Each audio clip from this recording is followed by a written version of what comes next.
Assalamualaikum warahmatullahi wabarakatuh. Kami dari kelompok 4 akan mempresentasikan bentuk dan macam komunikasi dengan anggota antara lain Andina Wahyu Nawangwulan dengan NIM 5120, Claudia Clementina NIM 5012, Mei Istiqomah NIM 5016, Fitria Andraini NIM 5021.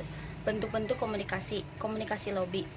Lobby adalah aktivitas komunikasi yang dilakukan oleh individu ataupun kelompok dengan tujuan mempengaruhi pimpinan, organisasi lain maupun orang yang memiliki kedudukan penting dalam organisasi dan pemerintahan sehingga dapat memberikan keuntungan untuk diri sendiri ataupun organisasi dan perusahaan pelobi. Dalam melakukan lobbying yang harus diusahakan adalah menumbuhkan perhatian. Dalam konteks ini penting sekali diketahui antara lain: 1. Waktu yang tepat untuk suatu pesan. 2. Bahasa yang harus dipergunakan agar pesan tersebut dapat dimengerti. 3. Sikap dan nilai yang harus dipergunakan agar pesan dapat dimengerti. 4. Sikap dan nilai yang harus ditampilkan agar efektif. 5. Jenis kelompok di mana lobby akan dilaksanakan. Meskipun pesan yang disampaikan dalam melakukan lobbying dapat diterima dengan baik, bukan berarti berhasil yang diharapkan akan diperoleh sesuai yang direncanakan. B. Komunikasi negosiasi. Pengertian negosiasi menurut Robbins adalah sebuah proses di mana dua pihak atau lebih melakukan pertukaran barang atau jasa dan berupaya menyepakati nilai tukarnya.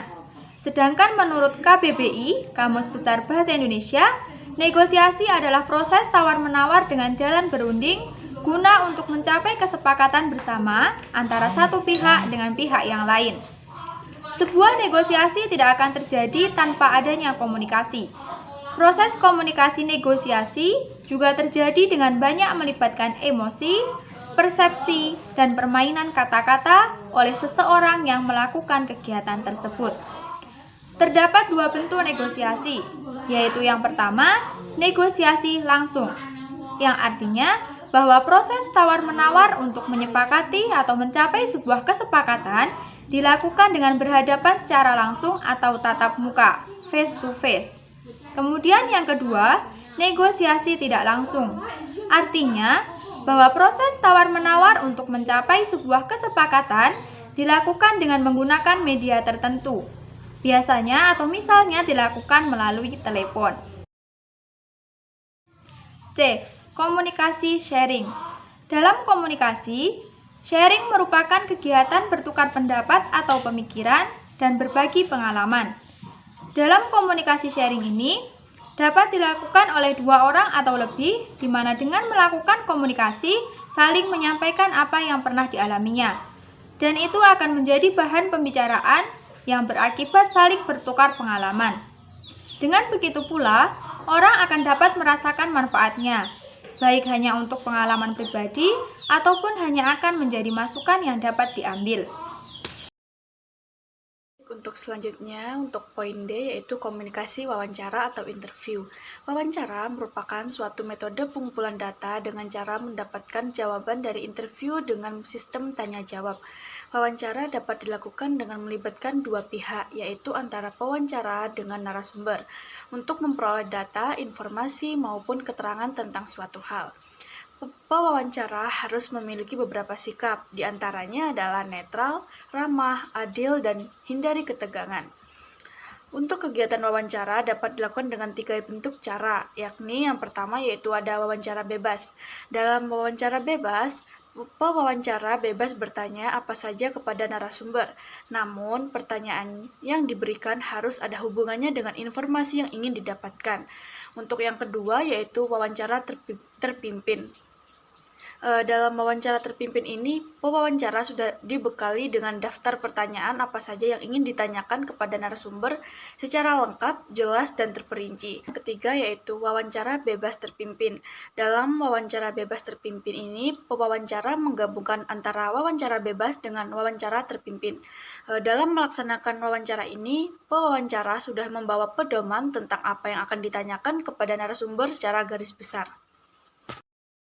Baik, untuk selanjutnya yaitu ada macam-macam komunikasi. Macam-macam komunikasi yaitu ada 3. Yang pertama, komunikasi formal, yang kedua, komunikasi non-formal atau informal, dan yang ketiga yaitu komunikasi diadik. Baik, yang pertama yaitu ada komunikasi formal. Komunikasi formal merupakan suatu komunikasi yang bersifat resmi dan biasanya dilakukan oleh orang-orang dalam lembaga secara struktural organisasi dengan menggunakan bahasa yang formal, baik sesuai dengan aturan bahasa. Contoh dari komunikasi formal antara lain yaitu komunikasi pertemuan formal antara meeting perusahaan, komunikasi direktur dan bawahannya, dan sebagainya. Baik, untuk yang kedua yaitu ada komunikasi nonformal. Komunikasi nonformal atau informal ini adalah suatu komunikasi yang bersifat tidak resmi dan biasanya dilakukan tidak mempedulikan struktur organisasi yang ada serta menggunakan bahasa sehari-hari atau bahasa pergaulan. Pada umumnya, komunikasi informal dilakukan oleh orang di luar organisasi atau komunikasi antara orang yang mempunyai hubungan dekat atau akrab.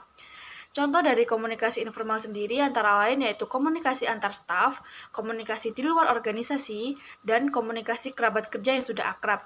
Artinya, komunikasi informal bisa berjalan kapan saja dan bagaimana saja sesuai dengan kondisi yang ada, tanpa memperdulikan struktur yang berlaku dalam organisasi maupun posisi seseorang dalam organisasi tersebut. Selanjutnya, komunikasi diadik. Secara umum, komunikasi diadik merupakan salah satu bentuk komunikasi yang terjadi antara dua individu, baik yang sudah saling mengenal maupun yang belum saling mengenal. Komunikasi diadik terjadi dalam situasi interaksi diadik atau saling berhubungan antara dua individu. Komunikasi diadik didefinisikan sebagai suatu penyampaian pesan atau ide yang melibatkan perilaku yang tampak maupun perilaku yang tidak tampak, seperti gagasan, pikiran, dan perasaan yang menunjukkan adanya saling pengaruh dan ketergantungan antara dua individu dalam proses interaksi diadik. Sekian dari kelompok kami, kurang lebihnya kami mohon maaf. Wassalamualaikum warahmatullahi wabarakatuh.